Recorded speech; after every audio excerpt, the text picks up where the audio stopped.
La paracha de Toldot, qui va bien sûr nous parler de cette naissance de ces deux frères, Yaakov et Esav.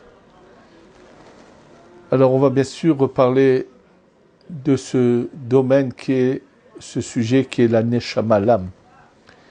Et je vais revenir d'abord sur ce qui a été dit dans le cours de la semaine dernière par rapport à Yitzhak Avinu. On a ramené la semaine dernière dans le cours que Yitzhak Avinu, après le sacrifice, la Hakeda, en fait, Abraham fait couler du sang du cou de Yitzhak. Et il le laisse et retourne. C'est pour ça qu'on ne voit pas du tout Yitzhak apparaître au moment du décès de Sarah. Et il va rester comme ça 3 ans. En fait, cette période de 3 ans n'est pas pour la guérison de son corps, parce en une fraction de seconde, Akshvouch le guérit, mais il change de Neshama. C'est ce dont on a parlé. Il n'est pas le seul dans l'histoire. Il y a également, la même chose se passe avec Habakkuk Hanavi, qui a aussi changé de Neshama lorsque Elisha va venir se coucher complètement sur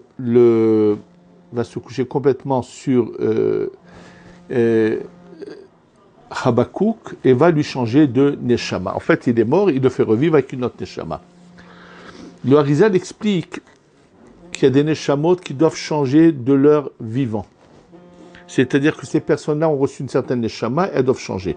Alors bien sûr, pourquoi ont-elles reçu une certaine Neshama? C'est de toutes les façons, ensuite, on va leur changer leur Neshama. Alors bien sûr, on va devoir revenir, pour comprendre cela par rapport à Yitzhak, on va devoir revenir un peu à l'histoire d'Adam Arishon. Adam Arishon, comme je l'ai souvent dit dans les cours, et quand il est créé, il est pas créé quand l'histoire que nous connaissons commence. Adam Arishon se trouve au Gan Eden. Et impossible de définir le temps. C'est-à-dire qu'en lisant le Zohar, c'est tout évident, tout clair, qu'on pourrait parler d'un temps très long pendant lequel Adam Arishon siège au Gan Eden. Bien sûr, il y a 2 possibilités, c'est ou monter ou descendre.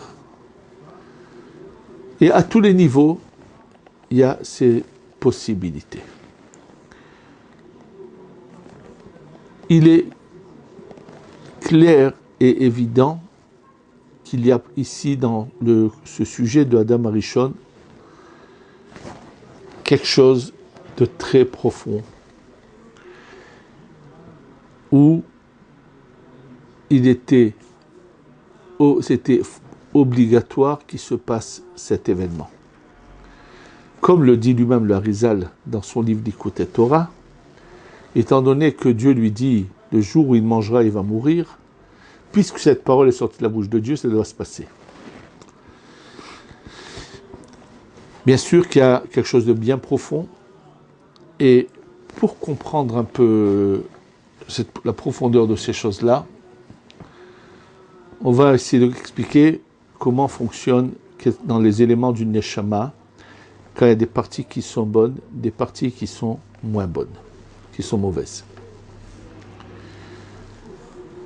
Par exemple, dans la paracha de Kitetse la Milchama, où nous allons à la guerre que les plus grands tzadikim, on nous parle d'un cas où un homme qui est tzadik, qui n'a pas d'attirance vers le mal, va quand même arriver à une situation où avec une prisonnière vierge qui n'a jamais eu de relation avec qui que ce soit, il va se retrouver en lien. Et après ça, il se retire et il doit attendre, voir si elle va vouloir se convertir ou pas. Et là, le Rizal nous réfère quelque chose de profond, qui est la chose suivante. L'attirance qu'a eu ce tzaddik est par le fait que dans ce corps de cette jeune fille est emprisonnée un nitzot, une étincelle de lumière. Et on va donner une chance à cette étincelle de lumière de sortir de sa prison par deux possibilités. Dès l'instant où ce tzaddik a une relation avec cette jeune fille, un nitzot, une étincelle de chez lui est allée dans le corps de cette jeune fille, et là se rencontre celui qui est prisonnier avec celui qui a été donné par le tzaddik, et en s'unissant, ils vont peut-être avoir la possibilité de dominer le mal, et donc elle va se convertir par volonté, ou non, et s'ils n'auront pas réussi, qu'elle ne voudra pas de conversion, alors ces deux nitzotzot réunis maintenant vont se retirer, et elle va être complètement éjectée de l'autre côté, du mauvais côté du mal.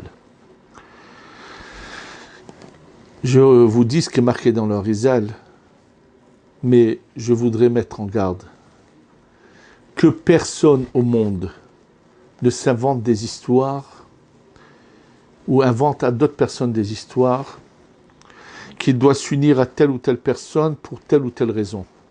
C'est du mensonge grossier et on doit tous, sans exception, respecter la Torah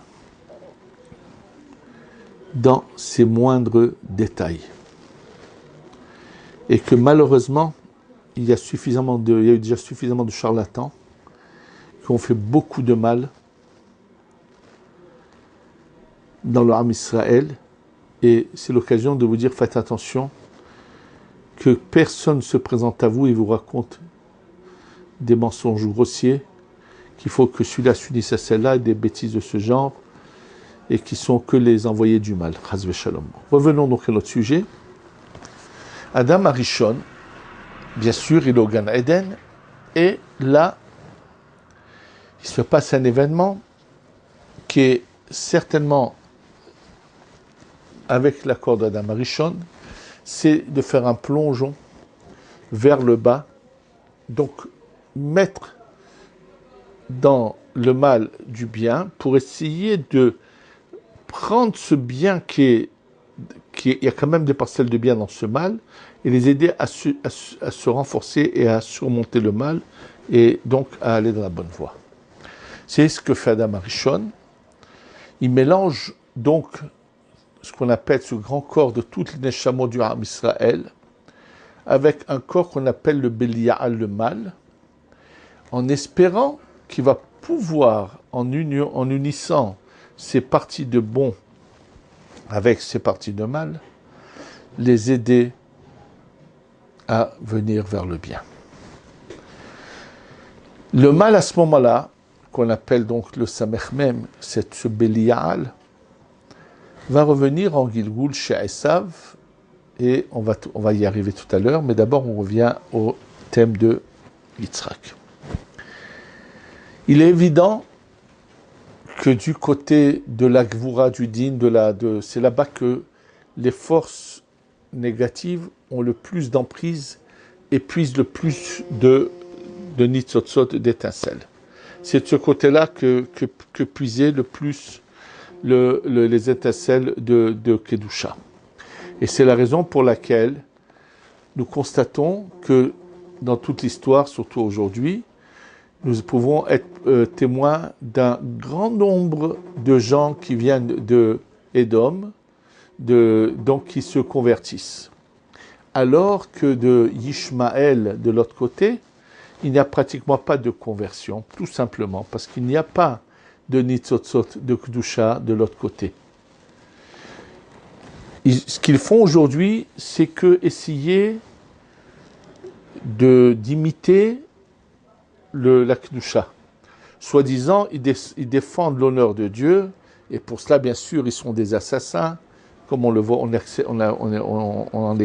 présent aujourd'hui, en laissant nous appliquer des lois qui, à l'origine, viennent de la Torah, mais ils sont mauvais parce qu'il n'y a aucun bon en eux. Ils n'ont rien pu prendre dans la Kedusha. De chez Edom, tout ce qui a été pris dans la Kedusha, en grande partie revient grâce à tous ces gens-là qui ont en eux ce nitzot, mais qui savent faire dominer ce nitzot, cette étincelle, sur la klipa, sur le mal, et donc venir vers la Kedusha. Pas tout le monde réussit à le faire. Yitzhak est le côté gauche Gvura de Adam Arishon, alors que son père, c'est le côté Hesed. C'est pour ça que de Avram va sortir Yishmael, alors que de Yitzhak va sortir Esav. Simplement, si Yitzhak était venu directement avec cette neshama de Gvurot qui est très très forte, nous ne savons pas comment se serait passé le début de sa vie. Donc on le fait venir avec une neshama qu'on pourrait appeler neshama de l'au-delà presque. 37 ans, il va avoir une neshama en lui. Pourquoi le chiffre 37 ? Tout simplement. Qu'est-ce que le chiffre 37 ? Je vais vous le dire tout de suite. Les noms de Dieu, donc le nom de Dieu, le Yud, le He, le Vav et le He, ont 4 formules d'être écrits. C'est-à-dire, c'est ce que la Rizal nous révèle, le Yud, quand on l'écrit en entier, on l'écrit Yud, Vav, Dalet. C'est la manière dont on le prononce, Yud, Yud, Vav, Dalet. Le He a 3 formules comment il peut être écrit. Soit He, Yud, soit He, He, soit He, Aleph. Le Vav a aussi 3 formules. Soit Vav, Yud, Vav, soit Vav, Aleph, Vav, ou soit Vav, Vav tout simplement.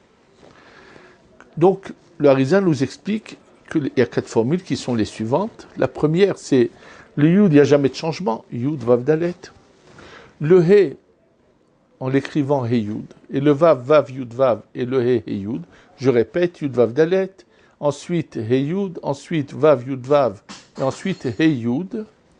Quand on écrit le nom de Dieu de cette manière-là, on arrive à la valeur numérique de 72, qui est le mot Chesed. Donc on l'appelle en hébreu, on l'appelle le Shem Av, Ayin Bet, 72, Shem Av. Le Shem Av est donc la formule la plus élevée d'écrire, qui représente le Keter et la Chochma. Donc Shem Av, c'est Keter et Chochma. Si on retire de 72 les lettres d'origine, 26, il va nous rester ce qu'on appelle le milou, les lettres ajoutées vont avoir la valeur de 46. Donc première formule, Shem Av, Yud Vav Dalet, ensuite He Yud, Vav Yud Vav et He Yud, 72, qui est 26 et 46. La formule qui est au-dessous, qui est la Bina, s'écrit de la manière suivante. Yud, Vav, Dalet. Ça ne change pas. He Yud, comme dans le Shem Av. La différence va être dans le Vav. On va écrire le Vav, Vav, Aleph, Vav. Et le He Yud ne change pas non plus, qui va nous donner la formule, la valeur numérique de 63, Sag. Donc on a le Shem Av et le Shem Sag, Samer Gimel 63. Quand on retire le 26, il va nous rester 37. 37, c'est le Miloui. Et ce Shem fait allusion à la Bina. La Bina, c'est de là que sort le Din. Donc, c'est pas par hasard que Yitzhak est habité pendant 37 ans par une Neshama qui vient de la Bina. La Bina, c'est le 7e millénaire, c'est un peu le Yovel, c'est la lumière cachée dans le Shabbat. C'est ça ce qu'a Yitzhak. Mais, bien sûr, il ne pourra jamais avoir des enfants, continuer à avoir une vie normale avec cela. Donc après ces 37 ans, allusion aux milouilles, aux lettres qui sont à l'intérieur du Shemsak du 63, il va changer de Neshama. Pourquoi 3 ans ? Parce que dans tout ce qui se passe, il y a toujours 3 niveaux, qu'on appelle Ibour, Yenika, Mochin. Je vais vous expliquer. Un enfant, il a 3 parties dans sa vie. Fœtus, sa jeunesse et sa longue vie. Ibour, Yenika, Mochin. Tout à ces 3 niveaux-là, qu'on appelle Keli Chitzon, le Keli extérieur, celui du milieu et celui d'intérieur. C'est pour ça que nous avons d'ailleurs 3 tfilotes. Arvit, c'est à l'encontre de Ibour de Keli Chitzon. Mincha est à l'encontre du Keli Emtsa'i, Yenika, et Shaharit est à l'encontre du Keli Pnimi. Oui, dans tout, il y a ces 3 niveaux. Et pour cela, je vais vous rappeler quelque chose que je vous ai souvent dit, qui concerne un grand Mekoubal de l'époque du Ben Ishraï, le Rav Shimon Haaron Agassi. Rav Shimon Agassi, imminent Mekoubal de Bagdad, qui nous a laissé un trésor de son commentaire sur le Sha'ar Gilgulim, qui s'appelle Beni Aaron, commentaire s'appelle comme ça, et dont l'ouvrage vient de ressortir tout récemment par la Yeshiva Ahavat Shalom du Rav Yaakov Hillel, vient de ressortir vraiment bien refait le Sha'ar Gilgulim avec le commentaire Beni Aaron, avec même des rajouts qui n'avaient jamais vu le jour encore, qui étaient encore de la main de Rav Agassi. Donc pour ceux qui veulent ce livre, qui est une merveille, le Sha'ar Gilgulim, avec le commentaire de Rabbi Aaron Agassi, Rav Shimon Agassi, qui s'appelle Beni Aaron. Rav Agassi, ce commentaire sur le Sha'ar Gilgulim, il l'a fait à la suite d'événements terribles, tragiques, qui feront vraiment beaucoup de peine. Rav Shimon Agassi, grand tzaddik, Rosh Yeshiva à Bagdad, à part que Grand Mekoubal, c'est à Rosh Yeshiva. Un de ses élèves a été le Rav Yitzhak Nissim, grand rabbin d'Israël et séfarade au début de l'État d'Israël, a été l'élève de Rav Shimon Agassi. En tous les cas, il a d'abord, malheureusement, 2 enfants en bas âge de 11 ans et 12 ans qui quittent ce monde, qui vont bien sûr l'attrister.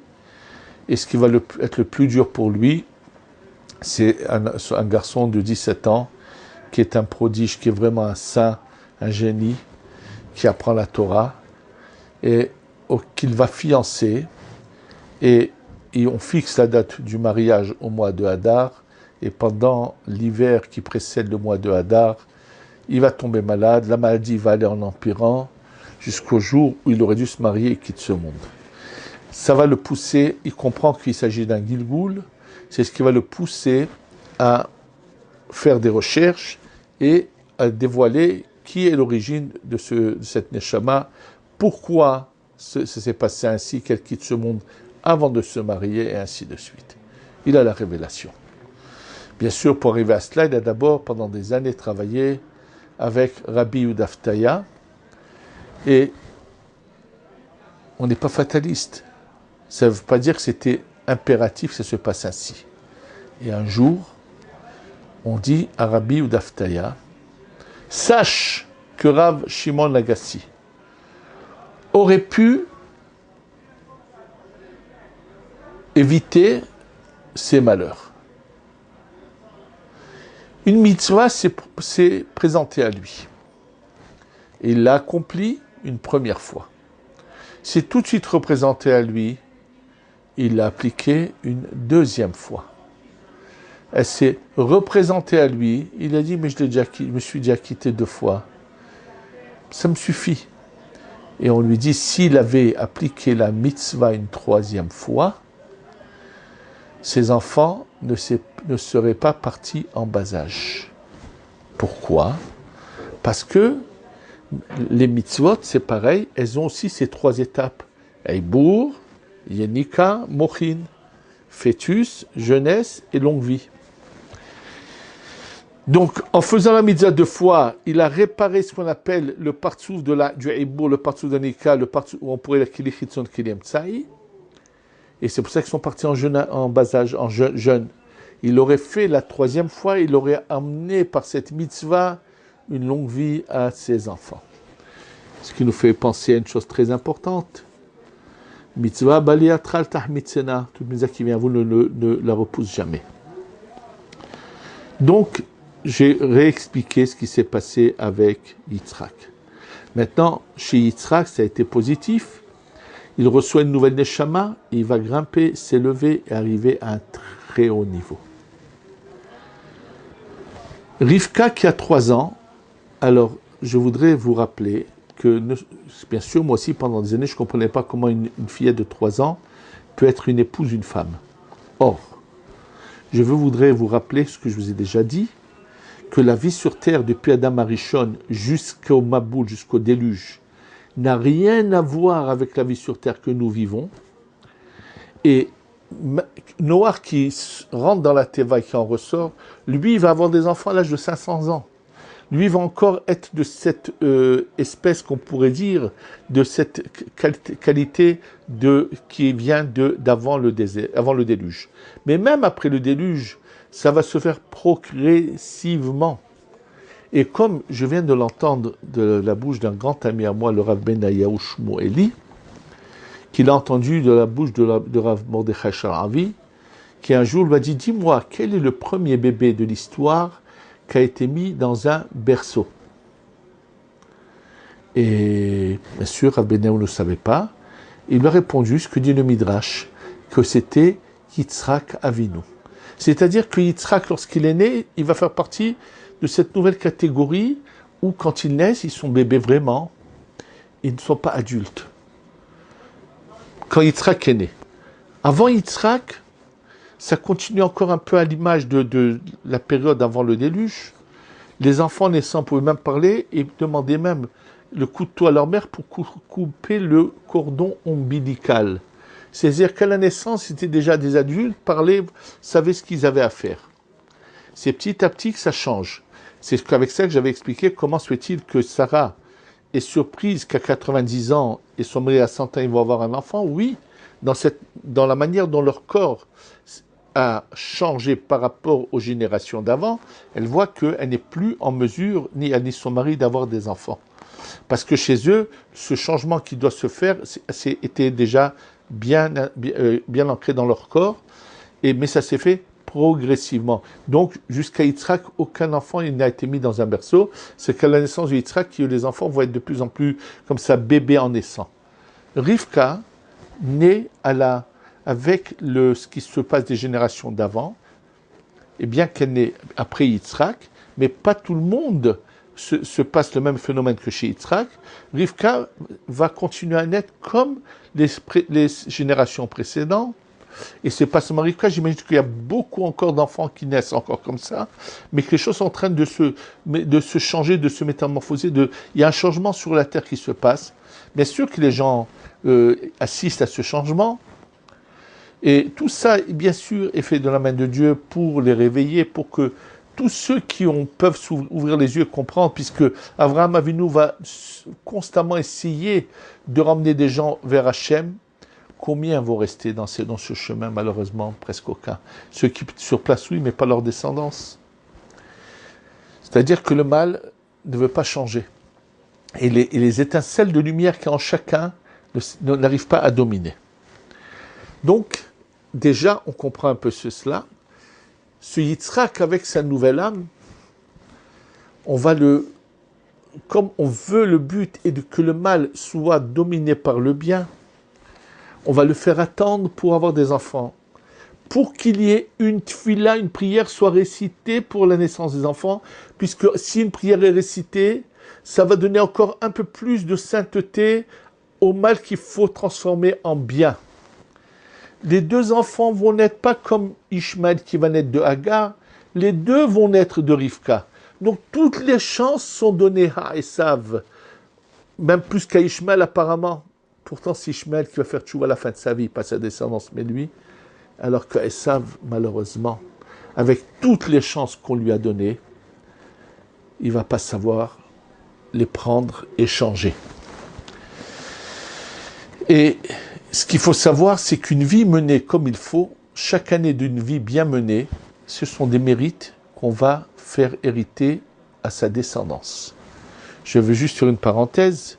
La vie de Sarah, qui est une vie parfaite de mérite, les 127 ans de Sarah, c'est 127 parcelles de mérite puissants qui vont au moment où c'est nécessaire vont passer à une descendante qui s'appelle Esther et qui va en fait en dominant 127 nations va être dominé également celui qui est à la tête de ces 127 nations, Ahashverosh, et c'est ce qui va se passer que le miracle donc de Purim, où justement la domination d'Esther sur le mal. C'est exactement ça cette force vient depuis Sarah. Et donc, en fait, toutes les chances ont été données à Esav pour que le bon qui est en lui domine le mal.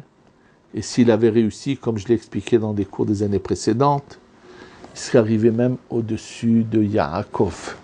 C'est pour ça qu'en réalité, son vrai Badzouk, sa vraie destinée, c'est Léa, qui, elle, représente la lumière de la Bina, alors que Rachel représente la lumière de la Malchut.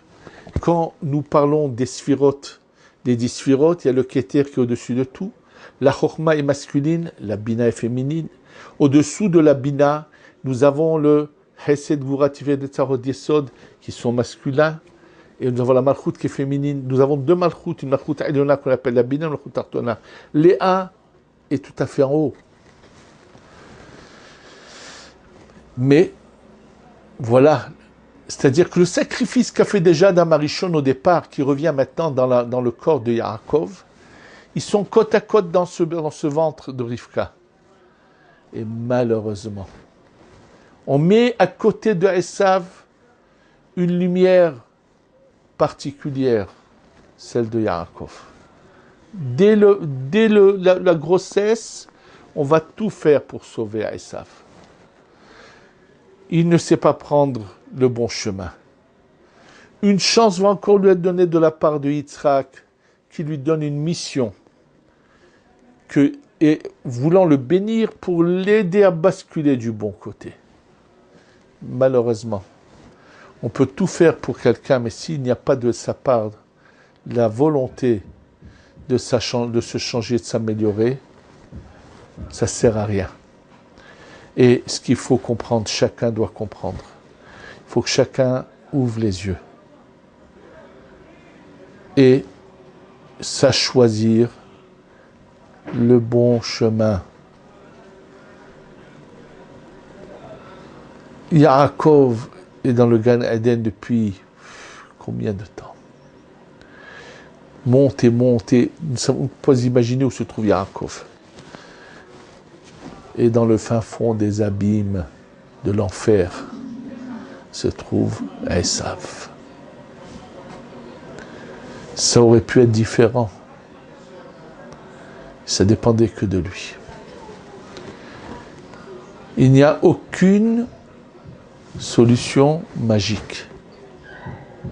On ne peut pas faire ce qu'on veut et espérer après qu'on va avoir un miracle. Comme la Gemara dit, Zimri vedoresh sachar ke Pinchas. Il veut se conduire comme Zimri qui donne libre cours à ses vices, mais il veut la récompense de Pinchas. Ça n'existe pas. Il faut ouvrir les yeux. Il faut se décider à changer.